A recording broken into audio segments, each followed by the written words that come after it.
Hello everybody, welcome to episode 3 of Shonen Shorts. For today I will be going over the February 15th issue of Weekly Shonen Jump.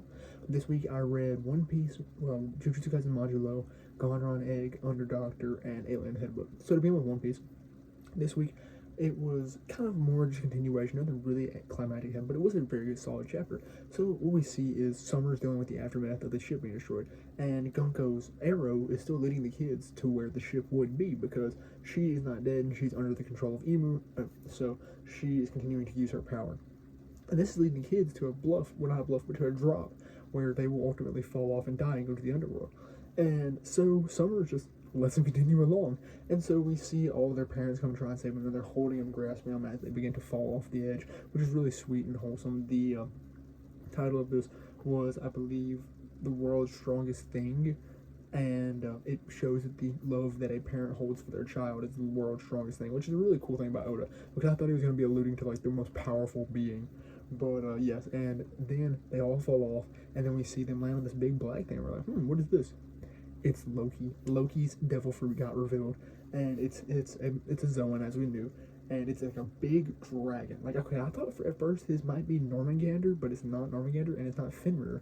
It's this big black dragon thing. We see Luffy in Gear 5 laughing on top of him, so we know some like biblical smackdown is about to go on. Yeah, then on to Modulo. In Modulo this week, we see as Yuji and Mahito throw it down for a little bit because they're in the spirit world that Maru has sent them to.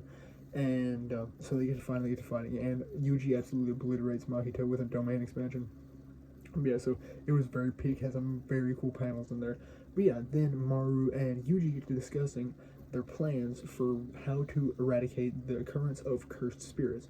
And they get to talking, and they're like, okay, we could just simply, I believe it was, give everyone curse techniques so no curses like leak out. And they're like, well, then that we would still have bad cursed curse users, so we can't do that. So they're like, okay, so what we're going to do is we're going to cut off all of the future Japanese citizens who don't already have curse energy, so that no curse energy leaks out of them and causes curse spirits. They're still going to let the Jujutsu sorcerers have their curse energy so it doesn't ruin their lifestyle or anything like that. But I guess they're not letting any future generations or current Japanese people without curse techniques have curse energy, so they can't cause the creation of curse spirits because the already existing Jujutsu sorcerers can control their cursed energy and keep it from forming into cursed spirits. So that's kind of the plan right now. But then we move along to Gonron Egg, and Gonron Egg was once again kind of a build-up chapter. We see Gonron and all of his relations that he's built up over the 3 years. We learn that he's a general in the Liberation Army now, and we see him partying about before the big day of the fight. And they're talking all that Oma has grown very fond, the people have grown very fond of Oma. They're like, yeah, you're a Dracarch, that's for my own heart. But yeah, so we see that, and we see as the Dracarch army is converging on a specific area, and we see as Gonron and one of his head officers show up there.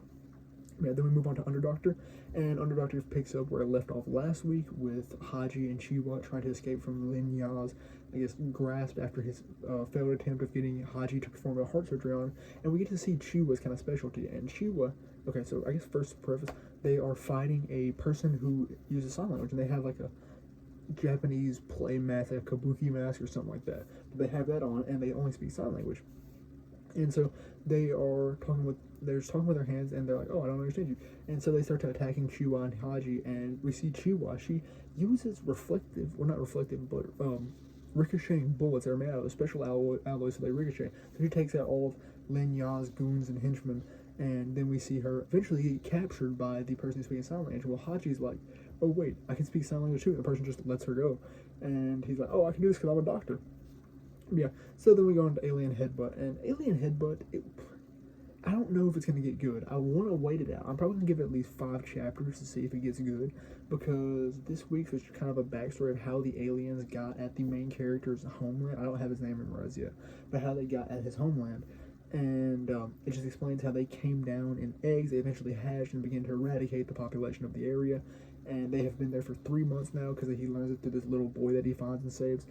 But yeah, that is all the chapters that I read this week, and I'll probably have a review of Chainsaw Man, the next Chainsaw Man chapter whenever it comes out, and the Boruto 2 Blue Vortex chapter when it comes out on the 19th. So yeah, thank you very much for watching episode 3 of Shonen Shorts, and I will see you later.